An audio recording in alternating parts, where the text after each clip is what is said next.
नमस्कार प्रेक्षकांनो, मालिकेच्या आजच्या भागामध्ये आपल्याला पाहायला मिळणार आहे की तीर्था हॉलमध्ये विचार करत बसलेली असते. तिच्या डोक्यामध्ये विचारांचं काहूर माजलेलं असतं. नक्की काय झालं असेल, केलं असेल का विक्रांतने असं? कारण विक्रांतचा स्वभाव तिला थोडासा खटखट असतो.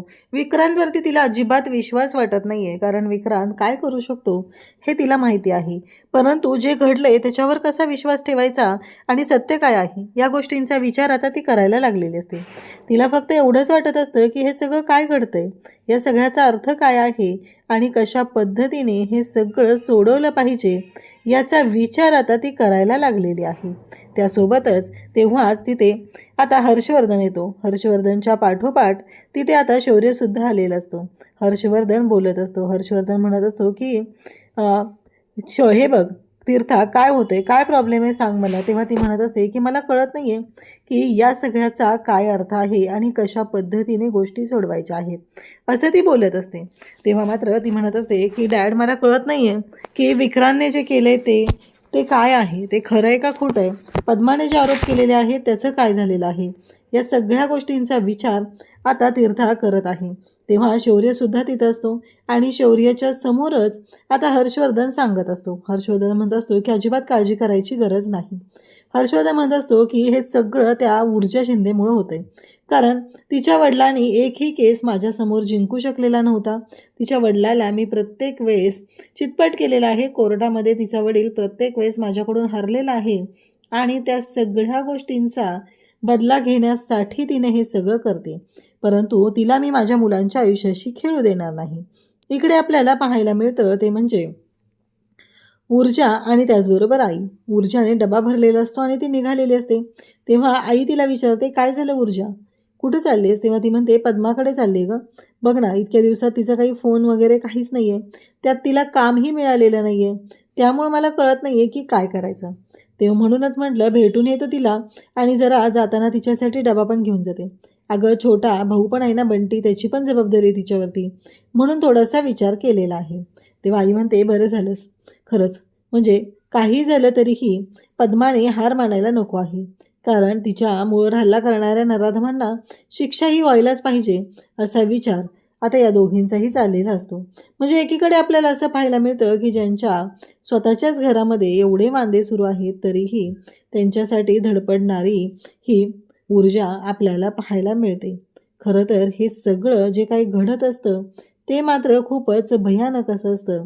इकडे आता तीर्थाला जे प्रश्न पडलेले आहेत ते तीर्था ते सगळे प्रश्न तिच्या डॅडला बोलून दाखवत असते. तेव्हा तिचे डॅड म्हणतात की मला सांग, उद्या कुठल्या मुलीने शौर्यवरती आरोप केला तर तुझं काय म्हणणं? इकडे हर्षवर्धन आता म्हणत असतो की हे सगळं जे काय आहे ना ते सगळं ती ऊर्जा करते असं त्याचं म्हणणं असतं. आणि तो तीर्थाला म्हणत असतो की मला सांग, शौर्यावर जसा तू विश्वास ठेवणार आहेस तसाच विश्वास तू ह्याच्यावरती पण ठेव, विक्रांतवरती पण ठेव, कारण तोच चांगला आहे, मी त्याला आधीपासून ओळखतोय असं इकडे म्हणणं असतं ते म्हणजेच हर्षवर्धनचं. परंतु तीर्थाला सुद्धा काळजी वाटत असते. तिलाही तेवढं कॉन्फिडंट वाटत नसतं, कारण खरंच हे आहे का, कारण तो कसा आहे, विक्रांत कसा आहे. कारण इकडे हर्षवर्धनचं म्हणणं आहे की मी विक्रांतला लहानपणापासून ओळखतोय, जसं शौर्याला आणि तुला ओळखतोय तसंच त्यालाही ओळखतोय, मी तुमच्या आयुष्याचं काहीही मातेरं होऊ देणार नाही. तेव्हा शौर्य तिथं आलेला असतो आणि शौर्य म्हणत असतो की डॅड, आपण हे लग्न पुढं ढकलूया का, हे जर लग्न आपण पुढं ढकललं तर गोष्टी सोप्या होतील असं तो सांगू लागतो. परंतु हर्षवर्धन म्हणतो की हो, मी तुमच्या दोघांच्या आयुष्याबरोबर कोणालाच खेळू देणार नाही आणि त्या ऊर्जाला पण मी धडा शिकवणार आहे असं त्याचं म्हणणं चाललेलं असतं. तेव्हा मात्र इकडे पाहायला मिळतं ते म्हणजे तीर्था विचार करत असते. तीर्थाला कळत नाही आहे की या सगळ्या गोष्टी कशा पद्धतीने सोडवायच्या आहेत, नक्की काय करायचं आहे, या सगळ्या गोष्टींचा विचार तीर्था करायला लागलेली आहे. इकडे ऊर्जा निघालेली आहे. तेव्हा आई म्हणत असते की खरंच, म्हणजे आज पद्मा ज्या परिस्थितीत राहते ती परिस्थिती खूप वेगळी आहे गं, म्हणजे तिला खरंच गरज आहे, म्हणजे तिच्या मदतीला आपण गेलं पाहिजे असं आहे. आणि बघितलं ना, अशा परिस्थितीत ती खंबीरपणे उभी राहते ती. तेव्हा ऊर्जा म्हणत असते, हो ना, तिच्यावरती जबाबदारी आहे बंटीची. तेव्हा आई तिला सांगते की तिला निरोप दे, काही झालं तरीही तिचं हे घर तिच्यासाठी कायमस्वरूपी उघडं आहे, तिला जेव्हा वाटेल तेव्हा ती आपल्या घरी इथे येऊ शकते असं आईने तिला सांगितल्यानंतर मात्र ऊर्जा आता निघालेली असते. ऊर्जाला फक्त एवढंच वाटत असतं की काहीही झालं तरीही या सगळ्या गोष्टी ज्या आहेत त्या व्यवस्थितपणे सोडवाव्या लागणार आहेत असं ऊर्जाला वाटत असतं. त्यासोबतच इकडे आता शौर्य आलेला असतो, तो म्हणजेच शौर्य आलेला आहे. आणि तेव्हा शौर्य दादा असं म्हणत जेव्हा पद्मा बोलायला सुरुवात करते, तेव्हा मात्र पद्माला या सगळ्या गोष्टी शौर्य तिथं असतो. बंटी म्हणत असतो की ताई हे कोण आहेत? तेव्हा लगेचच शौर्य सांगतो की अगं बंटी. मग पद्मा बंटीला सांगू लागते की हे शौर्य दादा आहेत, मी ज्यांच्याकडे काम करायचे ना तिथले. तेव्हा मात्र बंटी म्हणत असतो हो का, मग ताई मी खेळायला जाऊ का, असं म्हणत बंटी खेळायला जातो. इकडे मात्र शौर्य आणि पद्मा म्हणत असते काय झालं शौर्य दादा, अचानक येणं केलं. तेव्हा मात्र पद्माला शौर्य म्हणत असतो की हो अगं जरा म्हणलं यावं, तुझा हा भाऊ तुझ्यासाठी कायम तुझ्या मदतीला असणार आहे, असं तो सांगत असतो. आणि तेव्हा मात्र इकडे पद्मा म्हणत असते की काय झालंय. तेव्हा शौर्य म्हणत असतो की पद्मा हे मी द्यायला आलेलो होतो. तेव्हा मात्र पद्माला हे सगळं पाहिल्यानंतर धक्का बसतो.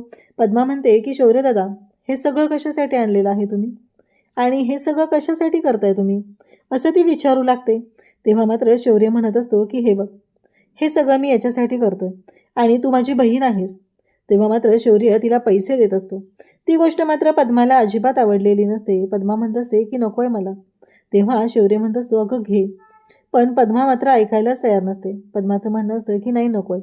तेव्हा शौर्य तिला सांगत असतो की अगं हे जे पैसे आहेत मी तुला एक भाऊ म्हणून देतो. तेवढ्यातच आता ऊर्जा तिथं आलेली असते. ऊर्जा आल्यानंतर रस्त्यातच बंटी भेटतो. बंटी तिला म्हणतो की ऊर्जाताई. बंटी असं म्हटल्याबरोबर ऊर्जा म्हणते काय झालं. तेव्हा मात्र तो म्हणतो की शौर्य दादा पण आलाय. मग आता हिला प्रश्न पडतो की शौर्य इथं कसं काय आलेलं आहे आणि शौर्याचा काय संबंध आहे, हा प्रश्न पडलेला असतो. आणि त्याच वेळी इकडे जेव्हा या सगळ्या गोष्टी घडत असतात तेव्हा मात्र आता शौर्य तिला म्हणत असतो की घे ना हे पैसे, कशासाठी तू नाही म्हणते. तेव्हा ती म्हणत असते की नाही शौर्य दादा मी नाही घेऊ शकत हे पैसे. आणि मग तिचं असं म्हणणं असतं की मला नको आहेत. हे बघा मालक आले होते तेव्हा त्यांनी हे पैसे मला दिलेले आहेत. हे ऐकल्यानंतर शौर्यला धक्का बसतो. शौर्य म्हणतो काय. तेव्हा ती म्हणते की हो हे पैसे त्यांनी दिले याचं मला वाईट नाही वाटत आहे. त्यांनी माझी किंमत केली. त्यांनी मला सांगितलं हे पैसे घे, अजून पाहिजे असतील तर सांग, परंतु ही केस मागं घ्यायची आहेस, असं त्यांनी मला सांगितलं. हे ऐकल्यानंतर खरं तर शौर्यालाही धक्का बसलेला असतो. शौर्य म्हणतो काय. तेव्हा ती म्हणत असते की हो हीच गोष्ट मला पटलेली नाही, असं तिचं स्पष्ट म्हणणं असतं. तेव्हा शौर्य म्हणतो अगं पण. तेव्हा ती म्हणते की माझी किंमत केली त्यांनी, माझी किंमत.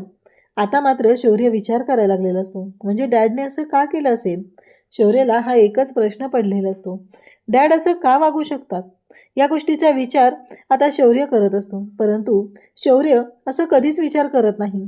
शौर्याच्या डोक्यात ज्या सगळ्या गोष्टी असतात त्या वेगळ्या असतात. हे पद्माला सुद्धा माहिती आहे, कारण त्या घरात असलेला शौर्य कसा आहे या गोष्टी पद्माला चांगल्याच माहिती आहेत. त्यानंतर इकडे पद्मा म्हणते की नको आहे मला हे, आणि ते पैसे म्हणजेच हर्षवर्धनने तिला दिलेले जे पैसे असतात ते पैसे ती दाखवत असते आणि म्हणत असते की हे बघा, असं म्हणत तिने तो पैशांचा जो बंडल आहे तो हर्षवर्धनने दिलेला ती दाखवू लागते. तेव्हा मात्र इकडे शौर्यलाही धक्का बसतो. शौर्य म्हणतो की काय आहे हे सगळं, डॅड असे कसे वागू शकतात, असं म्हणत शौर्य विचार करायला लागलेला असतो. पण शौर्य तिला सांगू लागतो की हे बघ पद्मा, आत्ता मी तुला जे हे देतोय, पैसे देतोय ते एक भाऊ म्हणून देतोय. त्याच्यामध्ये दुसरा कोणताही स्वार्थ नाही, त्याच्यामध्ये कुठल्याच गोष्टी येत नाही आहेत. मी तुला भावाच्या नात्याने देतोय, तुझ्यासाठी कायमस्वरूपी मी हजर आहे, हा भाऊ तुझ्या मदतीला कायमस्वरूपी आहे, असं म्हणत ते पैसे तो देत असतो. परंतु पद्माला मात्र असं वाटत असतं की नाही नको आहे मला हे.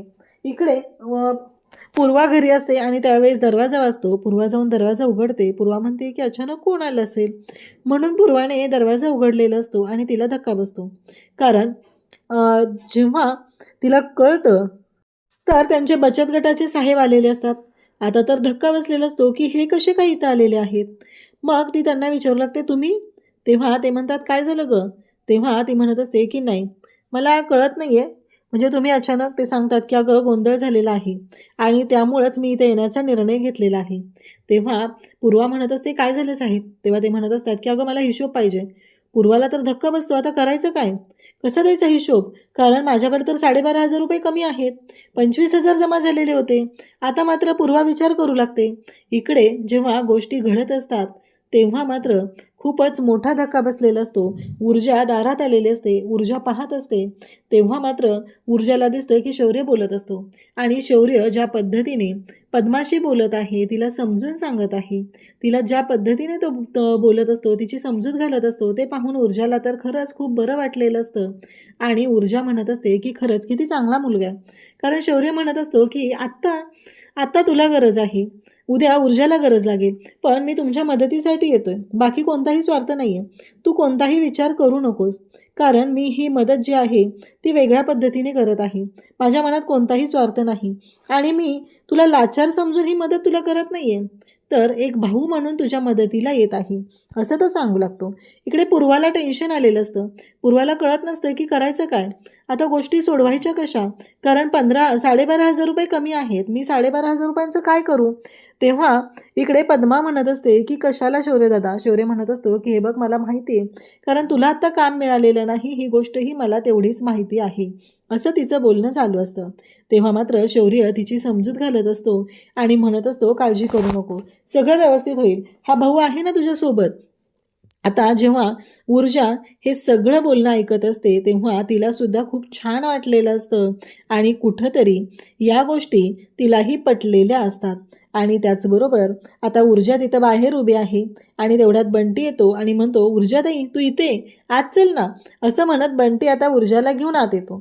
इकडे मात्र आता जेव्हा गोष्टी झालेल्या आहेत शौर्यला टेन्शन आलेलं असतं की हे सगळं काय होऊन बसलंय, म्हणजे या गोष्टी अशा का झाल्या, असा प्रश्न पडलेला असतो.